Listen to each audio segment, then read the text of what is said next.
that was the spark where I thought, okay, maybe it's not starting from scratch and doing a complete detour. And for some people, I mean, maybe they find themselves in that way. But I think no matter who you are, you're already doing your work in some form or fashion. And it can be like a seed that'll grow into something else. Hey, Creating Maven. I'm Joy Spencer, your Reframe specialist, with one important message. Your real work, it's not your job or your career. Your real work is what you create. And what you create is what sets you apart and makes you incomparable. It's your legacy. I'm here to show you a whole new way of working so you can create with your gifts, make a unique contribution, and finally get paid to be yourself. This is Reframe to Create. Have you felt like everyone else is creating tangible things that people can taste and touch, but when you create, it can't be? Well, you're not alone. Creating isn't always tangible. Some people do create tangible things, but many more create intangible experiences. And that's great news. It means the world of creating is much bigger and wider than you might have thought.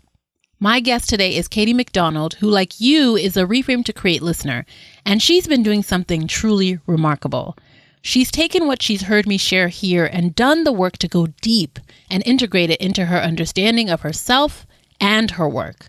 She's let it give her a reframe, and the result has been a powerful discovery of what she uniquely brings to the table. And this has changed how she shows up, not just on her job, but in all of her life. I found this conversation to be really insightful for many reasons, but one of them was realizing just how close you already are to what you're looking for. We got right to the meat of things. So my big aha, and where I really had a paradigm shift in how I look at what I do, is that your job is not your work, that your work is what you create. And for me, when I started to wrestle with that, I realized that what I create doesn't necessarily have to be an object.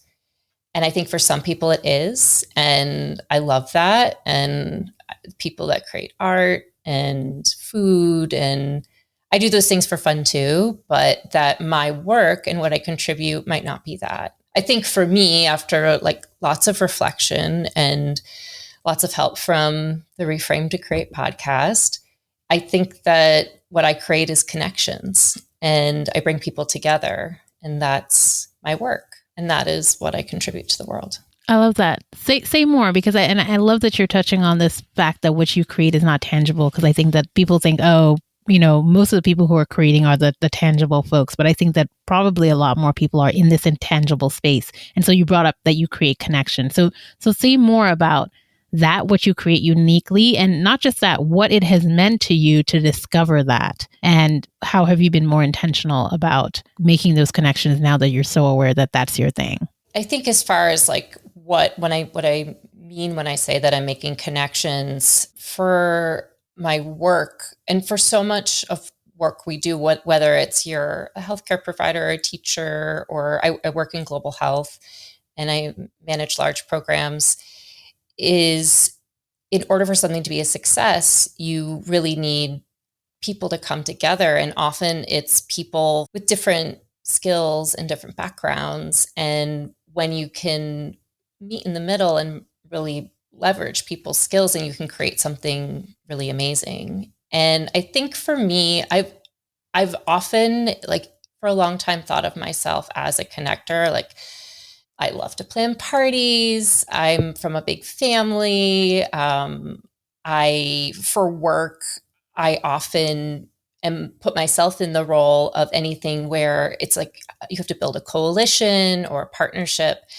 And I think because I found that to be fun and I was good at it, I didn't value it, and that's totally wrong. And one thing, as I was understanding more that your work isn't your job, realizing that the things that you're good at, like that is a key to figuring out what your work is. And now that I see it really as a value add, and maybe it is more of a skill, or maybe it's something that I have like a particular aptitude in. I value it a lot more, and I don't take it for granted, and I allow myself to apply it to my job, and give myself credit for that as a contribution. And I think that there's this like funny push pull where you have this idea that, oh, if you do what you love, you'll never work a day in your life. But I feel like that sort of invalidates work. But at the same time, your work can be something that you enjoy. So if I saw it as like the fun part of my work, it still could be something that's really important and something that I can uniquely add to the projects that I work on. Yeah, no, you touch on such an important point, because I think that undervaluing or taking for granted what it is that we contribute because it's natural, because it's easy, because it's fun, is such a detriment to us, right? And to the world, because when we're trying to be adults and adulting, those are the things that we tend to want to shun or move away from. We're like, no, adults are not doing these silly, frivolous things or having fun. I don't know what, that's a whole other message, right? Of like, to be an adult is to like suffer and not have any fun. And so anything that's coming easy and where there's flow, we're like, oh no, shun that to the side. And what I love is that it seems like you're getting a joy back in work, because you're like, oh, I love to do these things. This is what I create, these connections. And by realizing and recognizing it as valuable, you're able to be intentional about adding that value in. It's not something that's just sort of happening unconsciously now. And tell us more about that. Like, because I know we've talked before about like how getting this realization through Reframe to Create has helped you to show up differently. Tell us a little bit more about what that has looked like for you. I think that it's really allowed me to, well, like I was saying before, about the idea of like do what you love, and feeling like that doesn't quite seem to like align with what I hope for my career. But the idea that my work could be part of my job, but my job isn't everything. And I think in the past where I had really struggled is because I really did enjoy my job, or like most of it, I felt like it should never be a drag, or it shouldn't be hard, or if I'm struggling, there's something wrong with me. And then it always felt like this zero-sum game where because this is something I'm passionate about, if things weren't going well, then it just felt like everything wasn't going well. And that is really like hard to sustain. And I think when I realized that maybe my work is part of my job, but it's not all of my job. Like there are parts of it that I don't really enjoy or are boring, or maybe I'm just not that good at. And then there are parts of it that are my work. And I feel like it's brought a lot of balance to my life, where I identify the things and like the initiatives that I'm working on that are part of my work, and I will put my heart and soul into that. And if things don't go well, like it's okay for me to be, really bummed about that. And that's natural. But there's also parts of my job that are just my job and something I do. And it might be because, it's just paperwork that's, not that exciting. Or maybe I'm supporting an activity that is fine. There's nothing really wrong with it. I'm just not passionate about it. And I just think that I gave myself the opportunity to put my energy towards things that I do care about and that I'm good at, and to feel okay with some of the other aspects of my job, to just be my job. And I'm here and I'm, offering a service and I'm being compensated for it, and it's just a job. So that was really freeing for me. And I think that it's really helped me to manage my energy better and just be like a lot happier and healthier. Yeah, I love it. You use the word balance, and I love that you got to the word freedom, because I was going to say that it sounds like you're liberated in some sort of way. Like there's some sort of liberation that has happened, like being liberated from the narratives that require us to, devote all of ourselves to our jobs, and for the jobs to take on so much meaning. And when you're able to extract out your work, which is what you create, what you are infusing into it, and being very clear about what it is that you're bringing to the table, what you create, and knowing that you always have the power to create wherever you choose to. And sometimes the job will be conducive for that, but if it's not, you have the agency to go and create elsewhere, to create in other places and spaces of your life, and to be able to recognize that you are still on mission, right? Like that's why I talk about being mission minded, not just job focused, because it gives you that higher view of your life and what it is that you're doing and what you're creating, and not limiting your view to this job, this role, what they're letting me do, how it's aligning or not aligning, and all the battling that you're doing. And you just sort of free yourself up to be like, I can do my work anywhere and everywhere once I know what that is. And to me, that's been liberating. And it sounds like it has been in a way for you as well. Absolutely. And something that I'm still working on is the idea, and it was another like paradigm shift for me, was the idea of diversifying your work portfolio, and that jobs come and go, funding changes. I work for a government funded activity, and administrations change, fundings change. And yeah, you don't know what a couple months or years from now might be. And I happen to really enjoy my job, and there's work within that job right now, but I'm trying to think about how I can cultivate a more diversified work portfolio. And as I've figured out, okay, what I create is connections. Like, what else can I do with that? And I'm still working on it, honestly. Whether it's, spending more time volunteering, is it sitting on a board? Is it, what organizations could I participate in? Other things in my community, and just trying to feel that out. And I see in my free time, so much of what I do is connecting with other people, and some of it's just for fun, but it's still, we're here to help each other. And anytime we're learning and connecting and sharing ideas, that's a positive thing. And I feel good about bringing that into the world. But even small things, I'm in a neighborhood running group, and in that group, I've met people that I wouldn't have met otherwise, and just learning about them.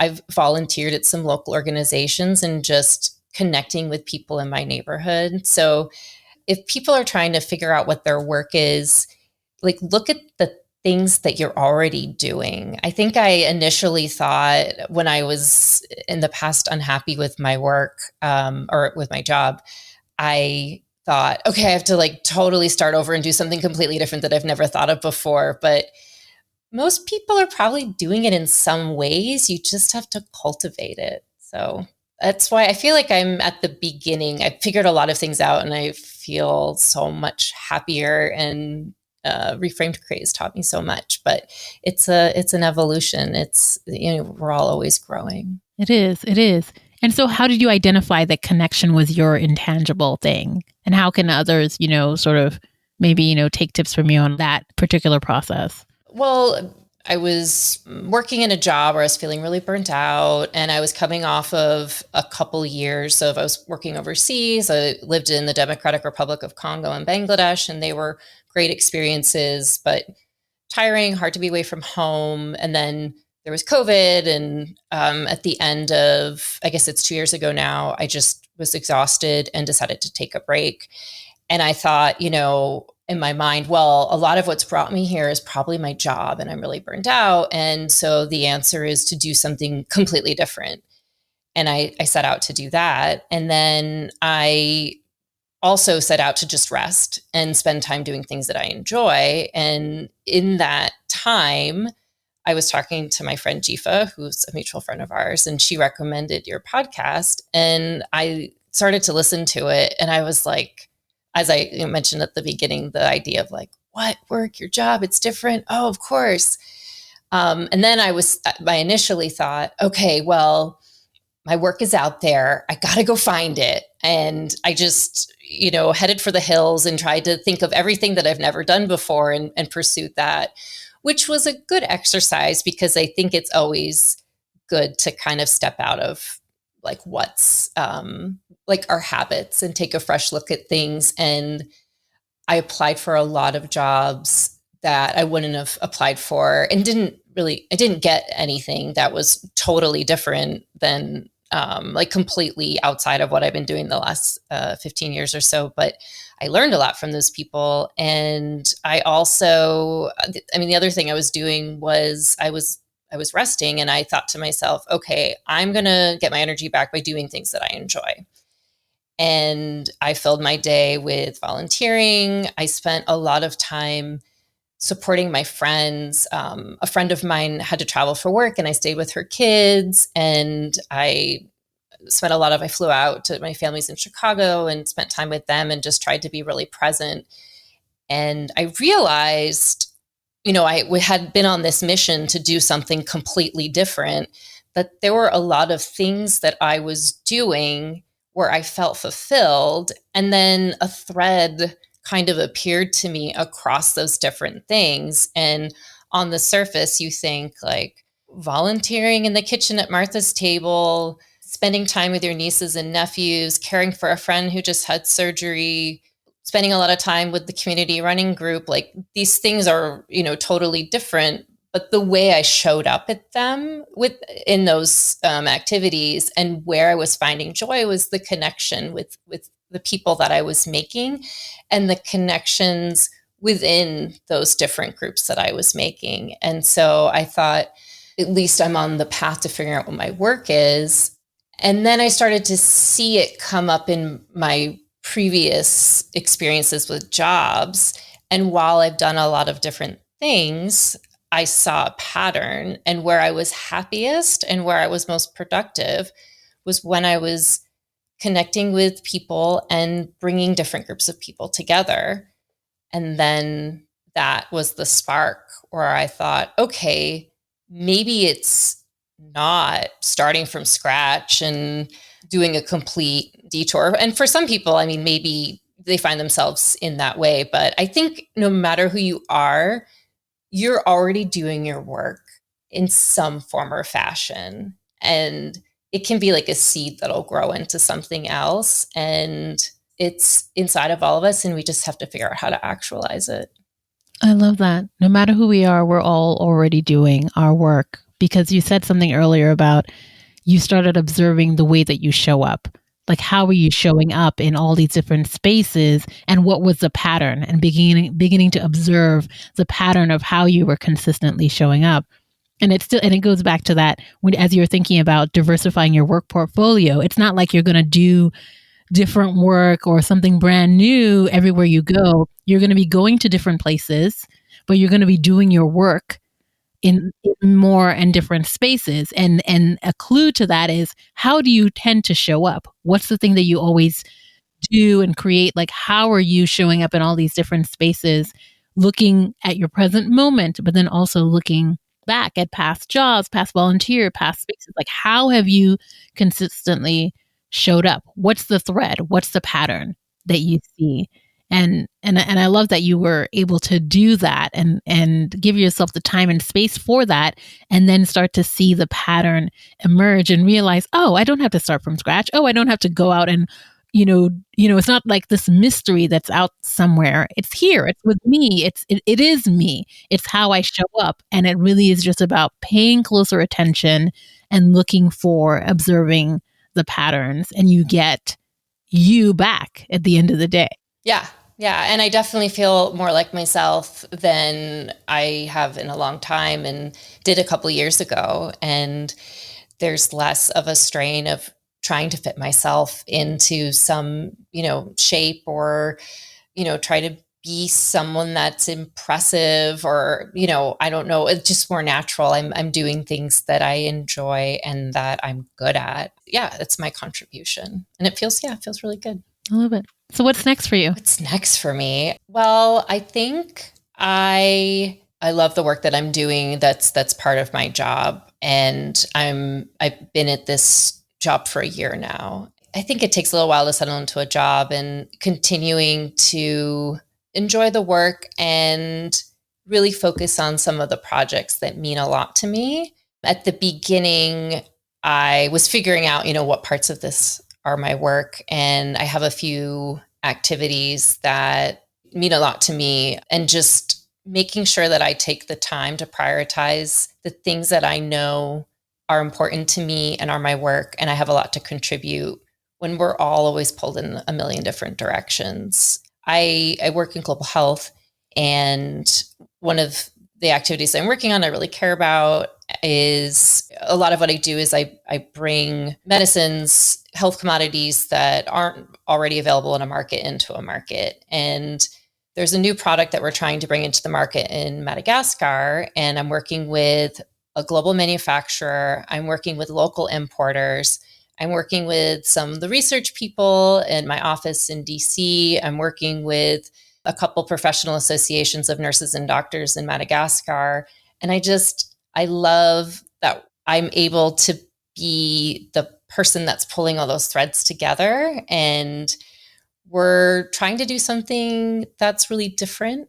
And we're engaging this like sustainable model, and it feels really exciting. And I'm excited. I'm actually headed to Madagascar on Sunday to spend the time making that program a success.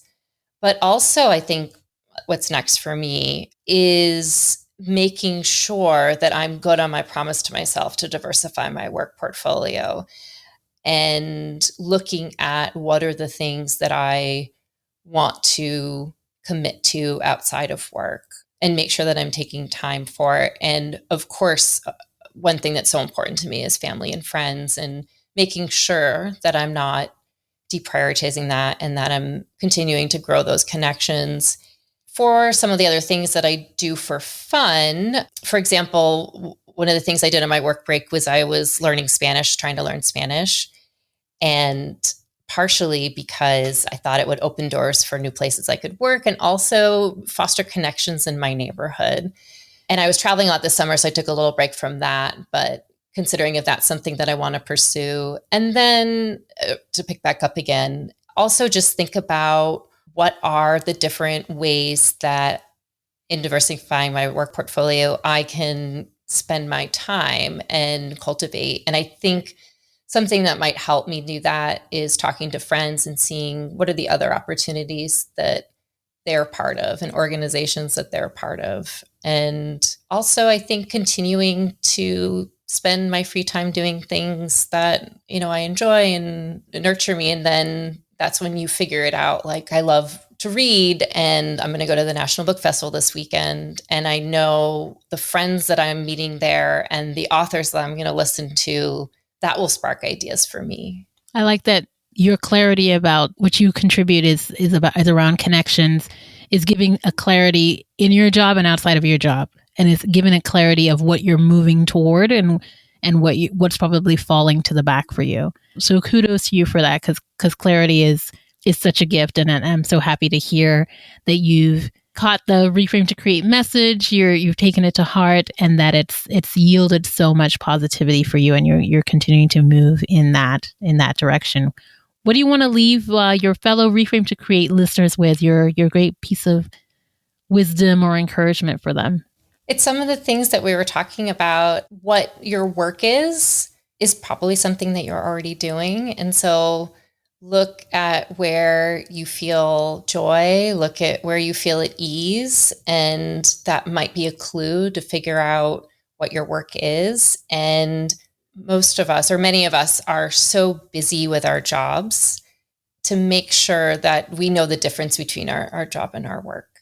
And it's really hard to do. It's easier to say than to actually put into action, because we're just in this like very busy society. But to examine and find out, what are the difference between the two. So much of what Katie shared was powerful, but this is what really stuck out to me. When she said, no matter who you are, you're already doing your work in some fashion. Phew, isn't that a relief? It means you don't have to start from scratch. All you need to do is observe the pattern of how you show up to learn more about who you are and your unique work. All you need to do is stop taking what you create for granted because it's fun and easy for you. Fun and ease do not discount the value of what you create. Katie inspires me because in her, I see the type of person I always aspire to be. Someone who's not just listening, but who's putting what they learn into practice. Someone who is doing the work. And as you can see from what she shared, the reward is your power back through knowing what you create. The reward is, in Katie's own words, feeling happier, free, and balanced. And I wish the same for you. If you want to learn more about Katie's next steps, which include figuring out how to build and diversify her work portfolio, then check out episode 57. You can also follow her on LinkedIn, which I've shared details of in the show notes.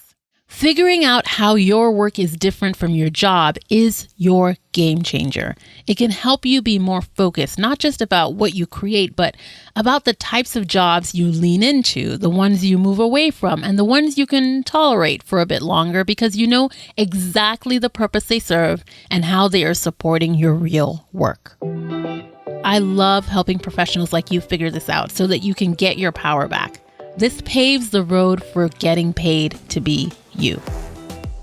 If you're ready to be paid to be you, if you're ready to do the work to get powerfully clear on what you create and then own what you create and then learn how to tell powerful stories around what you create, then I am ready for you. Let's do this. Book an exploration session at reframetocreate.com/contact so that we can get to the work of getting you paid to be you. See you soon, Creating Maven. Until then, remember to always ask yourself, what will I create?